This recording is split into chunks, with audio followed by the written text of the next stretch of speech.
Welcome to Intro to Performance Lighting. My name is Tyler Greene, and I am a dad. This is my son, whose name is also Tyler. Say hi. Yo, what up? I'm also a stage lighting designer, as well as being on the board of Dance Music Initiative.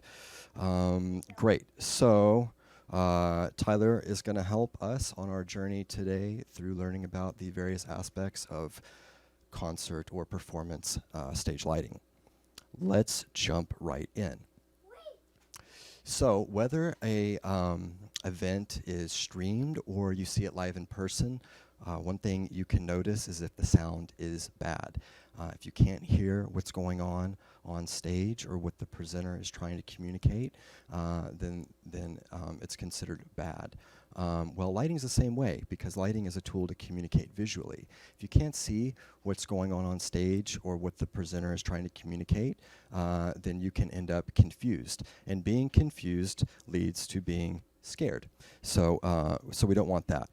We're going to look at some examples of bad lighting right now together.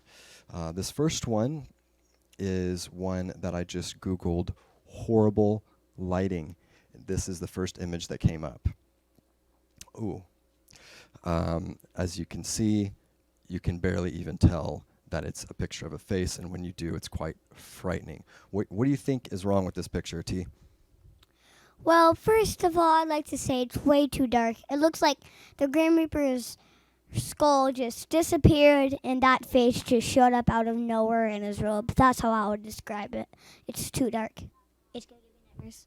It's going to give him nightmares, ladies and gentlemen. So that's not what we want from a picture, especially a selfie. You're not going to get any friend requests that way. Excuse me, what this picture is missing is some kind of front light or face light. It's not that hard to do. You can't see, but off camera we just have a little hardware store clip light with a LED bulb in it. I think you're going to end up spending less than $10 per setup. There's two of them here. All this other stuff, if we turn off our front lights, we're going to look just like the picture, look like a dark cave. So the front lighting, the face lighting is important. We're going to get into this a little bit more. Okay, let's go to the next one and see what we've got here on our next example. And this one I Googled bad lighting, and this is the #1 Google result for bad lighting. You can also see there's some kind of shadowy figure. This is also off of I think a church's website, so that's not going to way they're going to attract people either. It's scary. We don't want to scare people.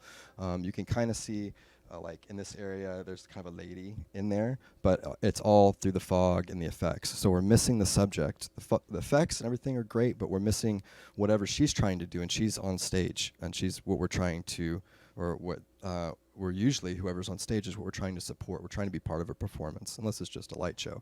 All right, and let's look at this next slide, which is kind of a good lighting versus this one down here. Thank you very much. So you can tell, like, that's a good example. On the one on this here is filled in, and you can actually see smiling. It's the same dude, but with different lighting. He looks like he's kind of angry there, and that it's not just his facial expression, it's that you can't really see his facial expression. Here you can see, what's going on because of the lighting. So those are some examples of good lighting, and this goes for concerts, for streams, for live performances, everything. Good lighting is a vital part of clear communication for any live event. Lighting is also a huge part of our day-to-day lives. The sun gives us life, and we live according to this light. Because of this, our eyes have evolved to use natural sunlight, and we mimic this indoors with artificial lighting. Let's take a look at this next picture, which is a picture of Brian Chang and I outdoors at one of our events. Okay, cool. Now, the reasons why I say this picture has good lighting is because you can see what's going on. You can see the subjects, but there's other things going on here that contribute to the good lighting. We're going to look at those things. We can see the first thing is that the sun is the obvious source of illumination. We're outside at an outdoor music event. The light, if you look at the tops of our heads, the top of my hat and shoulders is spilling across. And the cool thing that's happening, it's not just hitting us, it's hitting everything around us and bouncing off the sand, and it's bouncing off the shade structure up here and off the stage and other elements, and it's creating this nice soft fill light that's filling in all the shadows behind us. Having the brightest light, though, behind us really helps us stand out from the background, because it's a very bright background, and if the sun was facing us, then we would kind of look a little more washed out, and we wouldn't pop out from the background. And the other thing here is that the light's not colored, it's just regular natural light. With the advent of LED lighting, many more colors are now available to the user, and our eyes can see many colors. Cameras aren't quite as dynamic as the human eye, not yet anyway. This is something to consider when you're designing the lighting for your event. Regular sunlight is considered 5600 Kelvin. In the Kelvin, that's a unit of rating for a color temperature, and that just means how much red versus blue is in the light. The higher the color temperature, the more blue, and the lower end of the range in the 2000s, 3000 has a red tint. We're going to look at that a little bit more later, but that's how we measure the whiteness in the light. And so right now we're at a very bright white scene, and the camera is adjusted to that setting. Your eyes automatically adjust, most cameras do too, but when your stuff looks a little bit off, that's why. An interesting experiment would be if you take your camera phone and you turn off the automatic color balance or white balance and move from indoors to outdoors, or vice versa, you'll notice that it looks blue or red compared to where you were before. There'll be a shift, something that you can try all by yourself at home.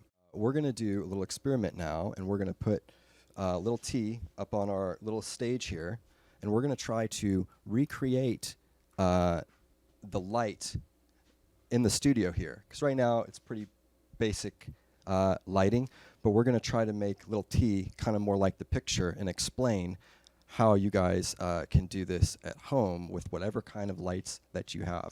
We've got some less fancy lights, some more fancy lights, but the fanciness level of your lights really doesn't matter. The important thing is that they're the same color, and that your eye or the camera is adjusted to it so you can see what's going on. Okay, so let's get started. And I also want to point out before we go any further that I know you guys have heard a lot, if you've watched today, a lot of new phrases and terminology. Well, we're going to give you some more phrases and terminology right now. Every one of these individual lights we call fixtures or an instrument. Just like in music, we have lighting instruments instead of sound instruments. But we use our individual instruments as a whole, and then we'll have a controller that will control the instruments. Okay, so we're going to use some lights. I'm going to turn everything off right here, and we're going to start with the backlight, which is the bright light in the picture. Ty, can you stand on the stage just a little bit more? Perfect, thank you. Okay, so now look, we've got this light. We don't need it to be super bright. We need it to be right in there. And now you can see the same angle that you see on Brian and I is now being artificially recreated in the studio on little T. And it makes him pop out. Look, there's regular lighting just from the front. There's no backlight because I turned all the backlights off. Now I'm going to fade in the backlight that's mimicking the sun. Boom. See, pops out. Looks so cool, right? I know you guys love it. Okay. Now we're going to bring up some other backlights that are going to act as fill. And you can see, wow, look at that. Now he's really coming out and he looks like he's almost outside. Okay? But he's still giving us kind of a little bit of a Grim Reaper look on his little face. So we're going to fade up some other front lights now. We don't need too much, but just a little. It's going to help. This is LED, so the color's a little bit off, but now you can see. Now he looks like he's kind of outside on a sunny day. All right, so let's try taking them away one at a time. Let's take out our backlight, and let's see what happens. You know, it still looks okay, but it doesn't have that 3D. It almost looks like he could be kind of a cardboard cutout, if he stands really still. But now we bring it back in, and now you can see the definition. So the different angles add the definition. And you're noticing one thing. In here, normally when might not see where the lights are coming from, but here you can see, because we're really wide, that it's coming from back, up, and behind. Little t there. Okay? And that's, again, we're mimicking a thing in nature, the sun. A lot of art is just kind of recreating what we already see in nature. Lighting is no exception. So we have light coming from behind, illuminating little t, and it's not coming from below. It's not coming from straight down. It's coming from a nice kind of midday or mid-morning angle, just about the time when we took that picture. All right? So, fill light. Let's take the fill light away now and see what happens. Okay, now look. You notice the shadows got a lot harsher. And if I took the time to go around and turn off the little clip lights, it would be exacerbated even more. Front light's a little hot. Yeah. So now we've just got the backlight. See that? Oh, there you go. When you sit up, it looks even better. There you go. And let's add the fill back in. Wow, look, and it's nice and it softens it up, Yeah. So whether you're doing a class like this, or a stream, or you're doing Twitch, and you've just got a little frame, people are going to know. They're not going to be like, "Oh, you had great lighting," but they're going to want to watch longer. They might not notice unless they're a lighting expert, but it can be jarring to have. You might be communicating the wrong thing, and my goal here is to give you guys some new tools to use and some new things to think about. Yeah, thank you very much, little Tyler. A round of applause, golf clap for little T. Now we're going to talk about camera versus live. I already touched on this a little bit, but I want to kind of go in a little more in depth. By the way, I'm going to try to go through the programmed part of my class as quickly as possible, so we can have some fun with working with music and cueing and color and that kind of thing. Okay, so camera versus live. I talked earlier that the human eye can see way better than most cameras. Changes that can be seen by the eye might not even register with the camera at all. Colors can look different, and you can be limited by the light coming into the lens, which usually has a much narrower field of view than the eye. So like I can look around and see everything in here. You guys can't do that. You guys don't even know what's back there. It could be anything, right? And also you're limited to the field of view that goes somewhere from over here to over there. You're not seeing what's beyond that, and your eyes naturally see more. You may only see detail in one part, but the periphery is very cool when you're outside and you go to a show. You get to see everything that's going on. When you're doing it for a camera, you're very limited to what's right in front of you. So, that being said, it's also a very rare occasion when your show isn't being recorded. And so you need to really think about, as a performer, looking good on stage and looking good on camera. Because it's going to be recorded, and a lot of times you have more views after the fact, and so you want to have a good recording, you want to have a good stream, and having good lighting is very important. If your camera isn't adjusted, then the good lighting that you have will mean nothing, though. Your camera needs to be adjusted right in order for things to work. So I'm going to ask a little T to throw up like some kind of visuals, just whatever you want. And I'm going to mess with the camera a little bit over here, and hopefully it doesn't crash OBS. And we're going to look at some of the different settings. Okay, so when I start setting my camera up, I'll put on a neutral scene or something that I know what it's supposed to look like in real life. So I'm not chasing my tail. So I'm going to use this scene. I know what it looks like because we've been working with it for the afternoon. And I'm going to go into, settings. Any camera's going to have these basic settings. This isn't specific to OBS. It's not specific to my software. Okay, the first thing I'm going to do is I'm going to do the white balance, or the color temperature. and we're right at 5030, all right, or 5K, which is the neutral. So I'm going to turn it up, which would be like the camera is adjusted for outdoors, okay? Bright sunny day. All right, what did you guys notice on the video? It turned a little bit reddish, didn't it? All right, that's because it's adjusting for a bluer scene. So it's trying to counteract the extra blue that it thinks it's in there. All right, now let's go the other way. Let's go to like a firelit scene or a scene that's like, where would it be? Maybe inside your living room at night, kind of warmly lit. All right, I haven't changed the lighting at all, but you can see now it looks blue. Okay, I'm gonna go back to normal. 5,000, that's what our neutral is. And then we're gonna adjust it down. 2,500, it's making it super blue because it thinks it's more tinted red. And if that's what you want, if you're using these clip lights, right, that we're using, and you want everything to look cool and cold like you're in outer space, check it out. Look how much cooler looking. I'm not just talking about how cool dudes we are. I'm talking about that it looks like we're icy, right? It looks like we're physically cold, or we took the warmth out of it. Okay, we took the flesh tones out. We look like we could be zombified, possibly even, right? So now we're going to add that back in. And then look, see, now we're definitely cool. We're alive. Our flesh looks good. All right, that's your white balance or color balance. It's just one adjustment, and most cameras have it. Even your camera phone probably has this, like I was talking about earlier. So mess around with that. Once you get it set, the important thing is turn off auto. You can't leave it on auto, because then the looks that you're going to create later, and for your show, if you're trying to go between blue to red, and you want the viewers to see it just like they're seeing in real life, and you have your camera set on auto, it's just adjusting the blue to red and the red to blue and messing everything up that you're trying to create. So you need to get away from auto settings when you're recording live performances. That's kind of the number one thing.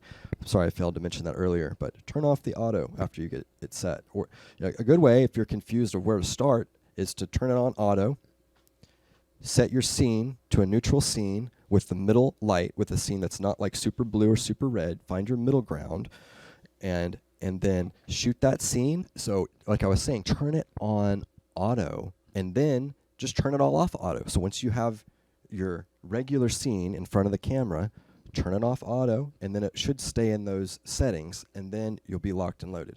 Okay, so next one, we can look at brightness. I turn the brightness up, and what happens? It looks washed out. Yeah, and the shows aren't that way. We have lots of negative space because we want the beams to punctuate. Okay, so we turn that down to middle or less than middle. Same thing with contrast. If you want your lights to stand out more, then turn it up. And it looks that way. And then you turn it down, and it's going to wash out more, less contrast, okay? We're going to keep it in the middle. All right, gain, that's how much energy is going into your chip.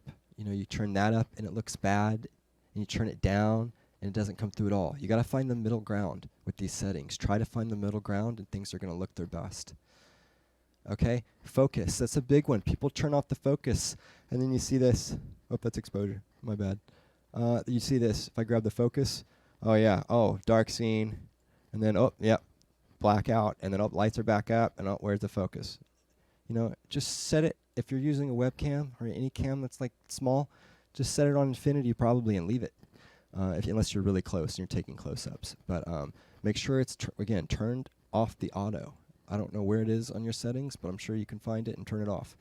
Your low light compensation, you don't need that. You just need basic settings, and then let your message be communicated as clearly as possible that way. You don't need the camera doing magic tricks for you. Okay, so nothing crashed. Hooray. At this point, I think that we're gonna get the fog machine cracked on, and look at some at doing this stuff, because the other element is doing this to music. So, and that's the fun part. But you gotta know the basics. Okay, so as I was saying before, LED lights give you lots and lots of colors to work with.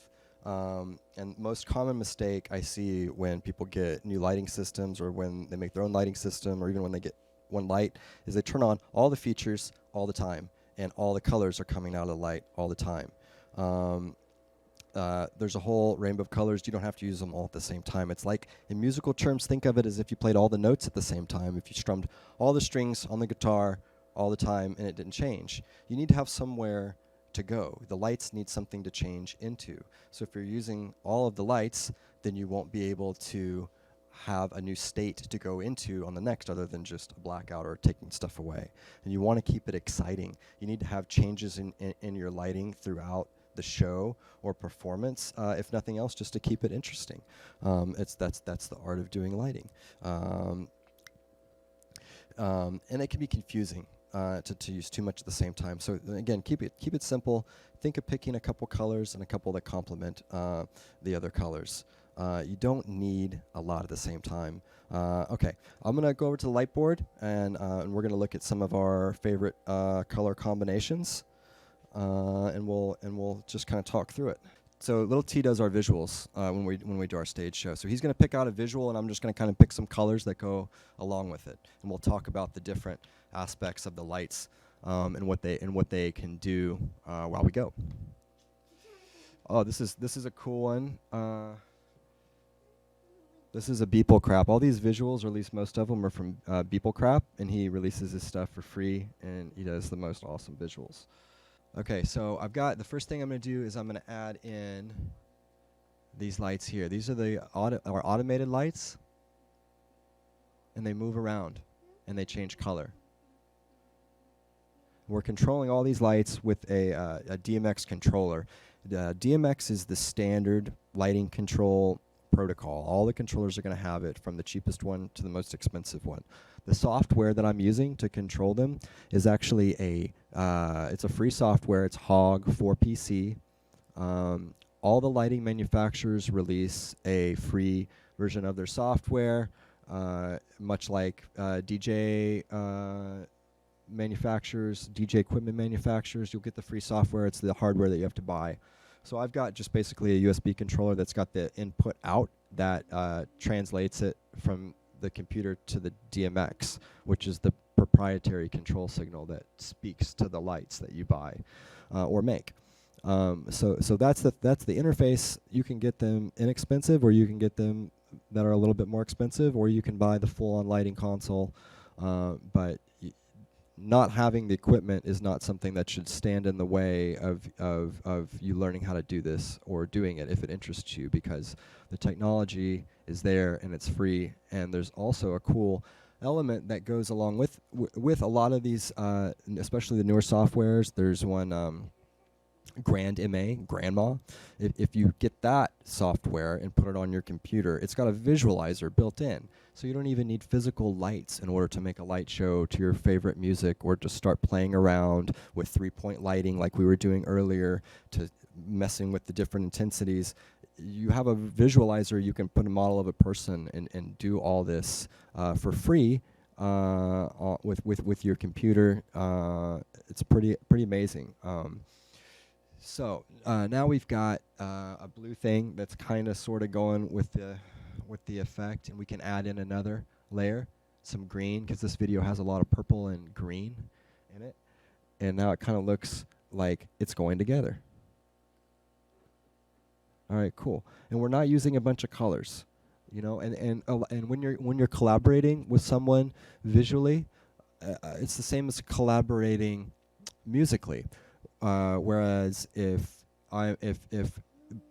Brian starts a song in a certain key, and then I'm trying to come in on my guitar, and I start somewhere else, it's not going to sound good. So Tyler, little T, picked out this video, so I'm not going to come in with something that's going to contrast it. You know, I want to complement what he's doing, and the same thing would be true as if I started with the lighting, then he would probably pick a video that complemented, that matched, that would complement what I'm doing. Okay, so we can try that. Like if I play lights that don't go with it, it's just, you can see that looks like garbage. At least I think it does. You know, it's fun, but it doesn't look near as cool as when things go together. So look at that. Now we've got something that goes together. I'll talk a little bit about the rig right now. What you're seeing, we've got these lights that are flashing green right now are lights that we make, and we just kind of give away the technology. You can make them yourself. It's just a 4-color red, blue, green, amber chip, and then we just put it in the housing, and then we buy a DMX node. So they're very inexpensive to make compared to these lights, which move around. They've got the exact same LED in them, the exact same one, but they've just got a different housing, and they're actually made by a company, a big company that makes lights for stages and for studios and for this type of thing specifically.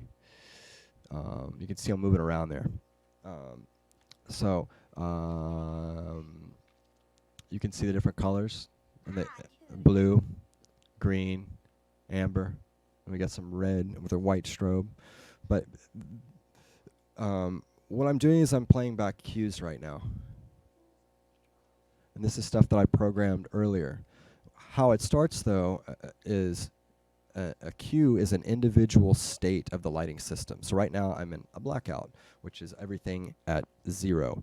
So now when I bring up a cue that I made, there's actually, this is what is a couple things are happening here. You can see that those are a couple cues that are stacked on top of each other that make them change from one thing to the next. So in lighting terminology, now you know fixtures are instruments. You take your instruments and then you program them into a cue, or you set them into a cue. And then your show consists of cue to cue to cue. You might have a red cue, a blue cue, and this goes back to theater when they were doing lighting for theater shows, and we've carried it over into the other industries. All right, so if I get all of these guys, and then we're going to look at the different colors. Okay, so look, we got red. All right, these are all the same lights. They got 4 different colors. Green, blue, amber. You might think, oh, that's pretty simple. But when you take the green and you do one thing with them, and then you add in another, all of a sudden you've got some kind of cool lighting music. You got a cool patterns. When you take one lighting state and you link it to another, just like when you're making a loop, we call that a chase. All right, so we have like let's see how many steps are in this chase. We've got where's the green one? That one's got 3. All right, and if I go through them step by step, we can see there's 1, 2, 3, 1, 2, 3. So that's literally Q1, Q2, Q3. And then when we play the chase, we make it a chase, the cues go one after another. Loop, chase, same thing for lighting as it is for audio.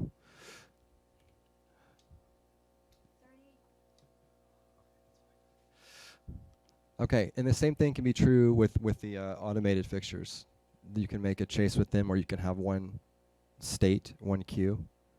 And then lighting consoles and controllers, they kind of work like sequencers in a way. So you can choose one thing, and then you play it back on a channel, or you can make that channel do a chase or whatever. But when you're playing back the show, you have to program the console. It won't.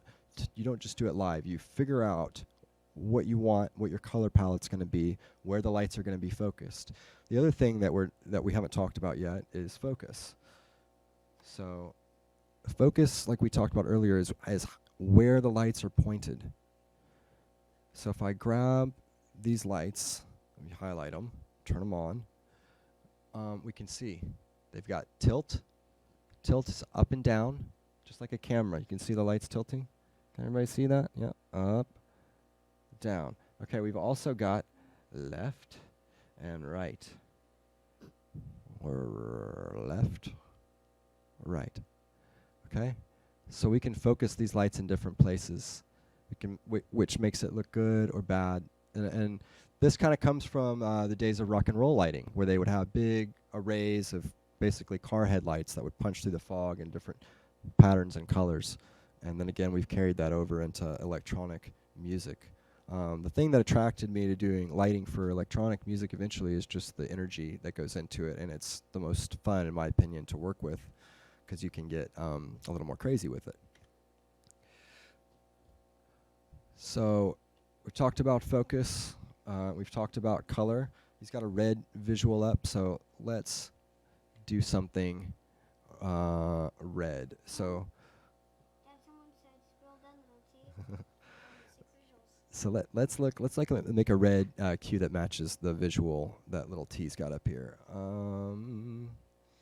We're gonna take the moving lights. We're gonna turn them on, and we're gonna put them in a cool location, cool focus, and then we want them to be red.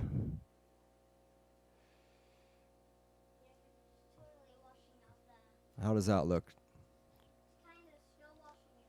Still kind of washing it out. I'm not sure if I like the focus either. Let's try that one. But it's too bright though, right? It's too bright. So let's, maybe if we only turn on 2 lights at a time. So no, hold on. Leave it there, T. You're doing great. I want to show people how to make a chase from scratch. All right, so I'm going to pick the top ones. We're going to go at full. And then we're going to record this as the first cue. Whoops. Let me go back to the other page.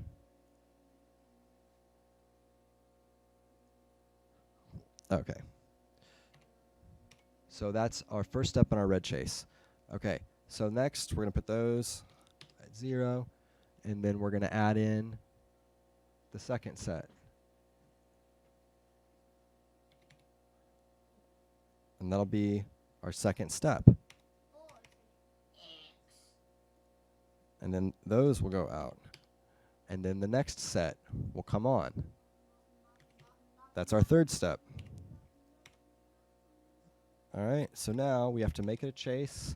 And that depends. I'm not going to go into how to run the software because that's a whole nother YouTube video, and you might decide that you like grandma as opposed to hog. And I like hog, but most people like grandma. And there's a couple other options. There's probably more than a couple options of lighting control software out there. So find what suits you, and try to learn a couple different ones, before you settle on it. Okay, so we're gonna go is a chase, and now we're gonna play it back, and it goes automatically from one cue to the next. All right, so now we've got a cool red chase, and now that it's only one at a time, it's not blowing out the screen. It's not too bright. Let me change the visual. Okay. Little T's going to change the visual for us, and we'll look at doing something else that will match it. Should I do the No, do another one of the Beeple ones. Yeah, like Moon one. Moon one's good. Okay, cool. This is another Beeple crop visual. What's it called, Tyler? Moon Virus. All right, if you want to download this, Beeple crap Moon Virus. Really cool stuff. Okay, so we've probably got some stuff already programmed that we could use with this. Let's see. There we go. Look at that. So now I've got the lights strobing, and it kind of goes with the jittery video animation. And then let's find another blue. It's almost too much blue. So we could add in something that contrasts a little bit, just to give it a little pop. Sometimes you don't want it to be all just one color. That actually looks good. Sometimes it can kind of blow out the camera when you get all in one color and you don't have enough variation. I try to pick one or two, and then with the music, you can go between them.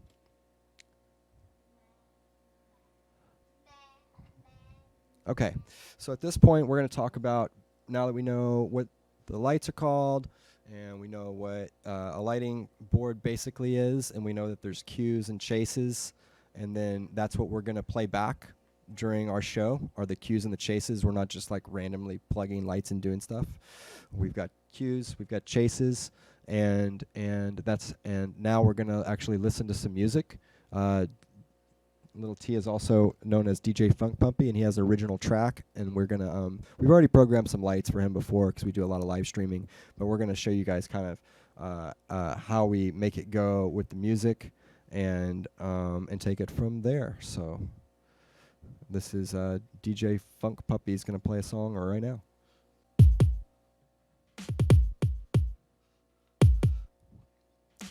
Okay, so we'll turn off the visuals for this and just focus on the lighting.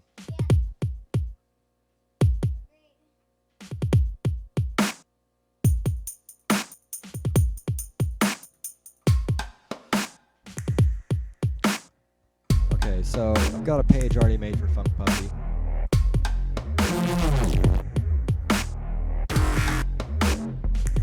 So we've got a Greene up and down chase going. That's kind of our bass lick. And then I've got some other stuff, little twinkles with the static lights.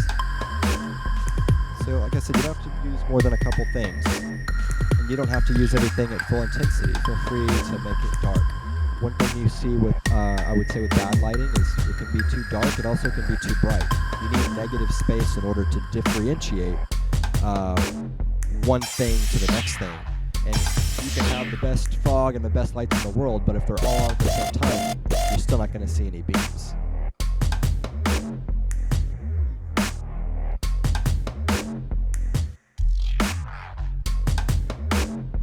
So I'll try to hit some of these little accents. There's something fading in there, so maybe I'll add in some orange here when I hear that riff kind of playing with the vocals. I think that green and orange is a good color for this song for some reason. They contrast.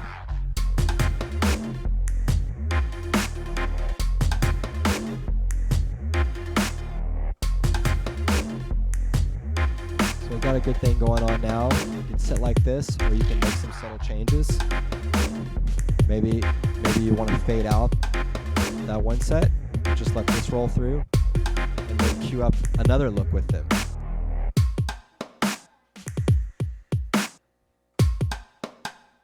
So now it dropped out, we're back in the drums.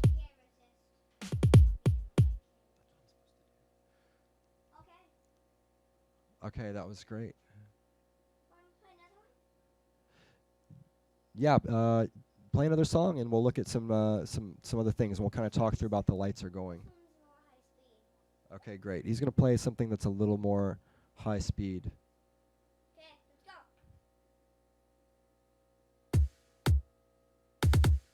Tell him this is my latest song. This is Funk Puppy's latest original track. It'll be available on all the streaming services next week.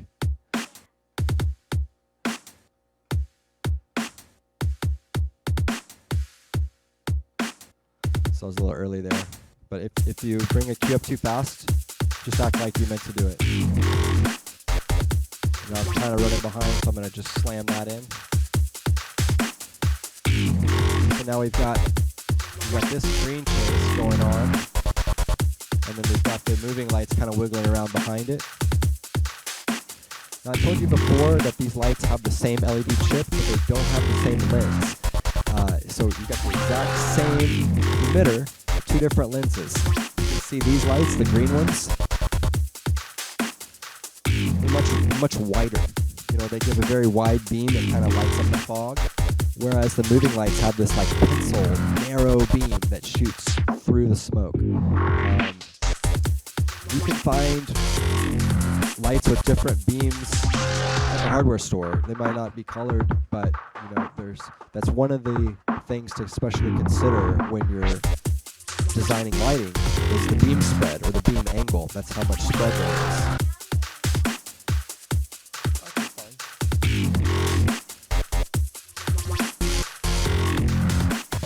There you can see the beams a little bit more.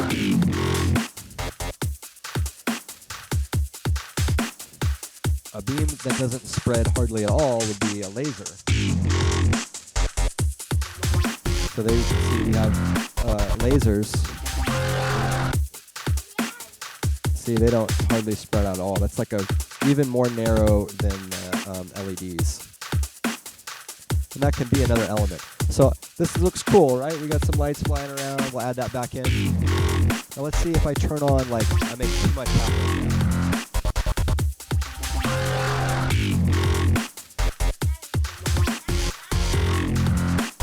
I mean, it's a lot going on, but we don't have anywhere to go. It's too much. Yeah, it's not going with the music when we have too much going on. So you keep it simple, and then now look, I can go between this. You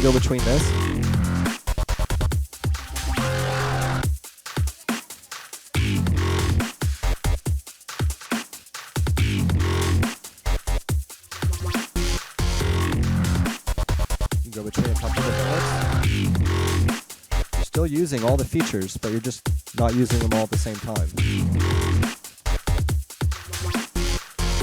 So next time you're at your favorite concert, look for the lighting guy. You know, he's probably running the lights manually. Most people still do it that way. Now there's another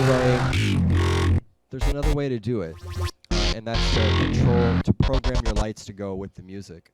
It's possible to use MIDI notes or time code to run your show in sync. Or to use your DJ rig to trigger your lighting board. It has to be set up a lot in advance, and so you lose the live element of it, but what you gain is the ability to do very, very detailed and intricate things with your rig that you might not be able to do on the fly, or you might not have the forethought or the amount of fingers that you need in order to play it back.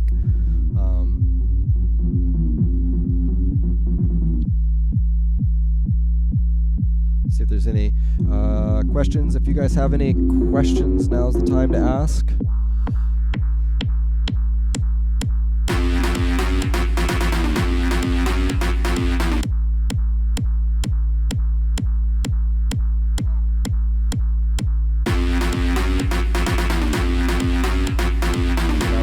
The lasers going, and we've got the green lights going. Now I can change these to purple.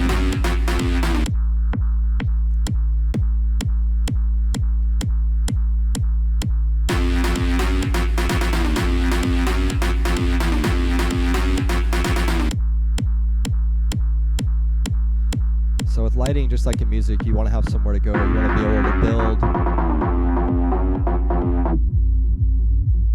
And it's just practice with knowing the music, just like any other thing in life. You gotta learning the software. It's really not rocket science. Lighting is a very, very easy thing to do, but it's very rewarding, very fun, and it adds a lot to your show. It's really a lot of times the difference between people sticking around and not is you can have music will keep people on the dance floor. But if you've got that whole environment, it'll keep them there all night. They won't want to leave. We say the analogy moth to a flame a lot in lighting. It's very true. You want to have a good environment.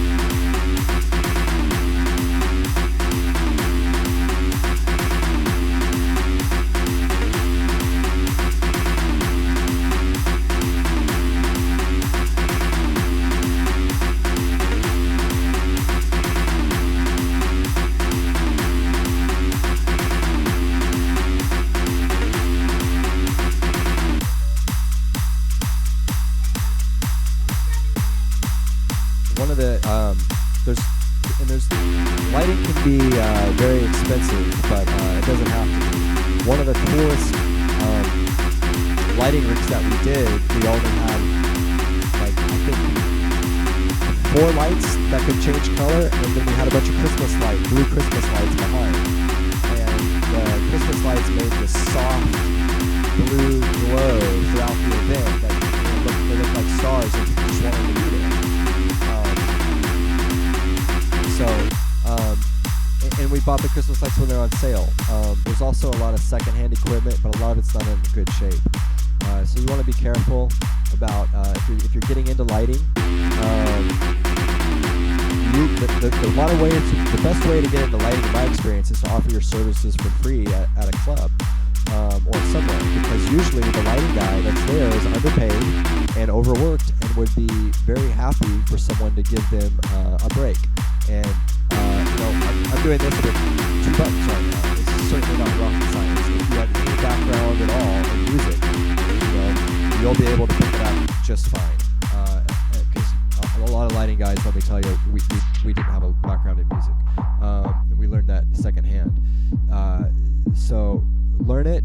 It's fun, and it's really rewarding to have something that you can control and create that can be expressive. Another thing that I think is really cool about lighting is it's subjective. It's not an objective thing. Whereas like it can be good and bad. Like when you're building something physically, like this a house or a little stage even, it matters that it's built right so it doesn't fall over. And there's a wrong way to do it. If you build it and it falls down, then that's the wrong way. Whereas lighting is, if it was pink and someone thought it should have been blue, that might have been okay. So it's really about expressing yourself.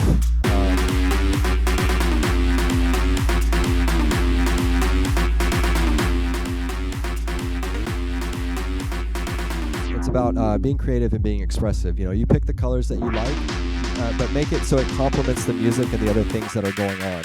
But don't be afraid to add your piece. One of the lighting guys that taught me said, sometimes you just have to reach up and hit a button. And if you do that in time with the music, you're on. So when you're running lights to music, just like other stuff, follow the music.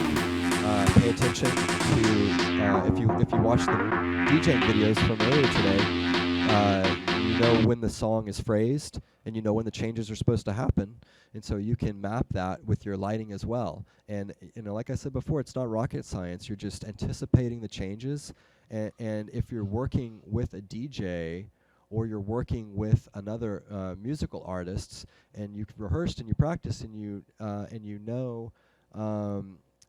You can anticipate that even more. You know the music, and so you can flow with it even better. And your practice will make the performance even more valuable to you when it happens.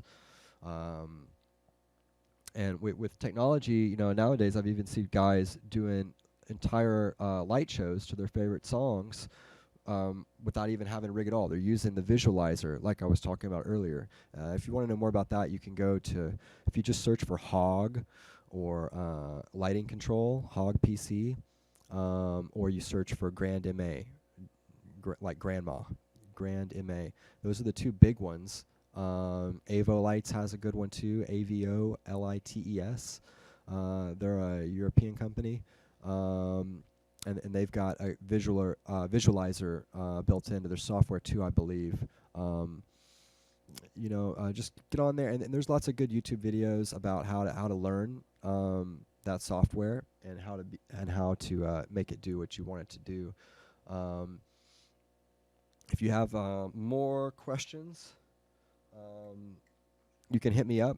I'm gonna throw out our social media. It's at RTG Show. You can go to rtgshow.com, and if you click on the live, that's where you can see our live streaming.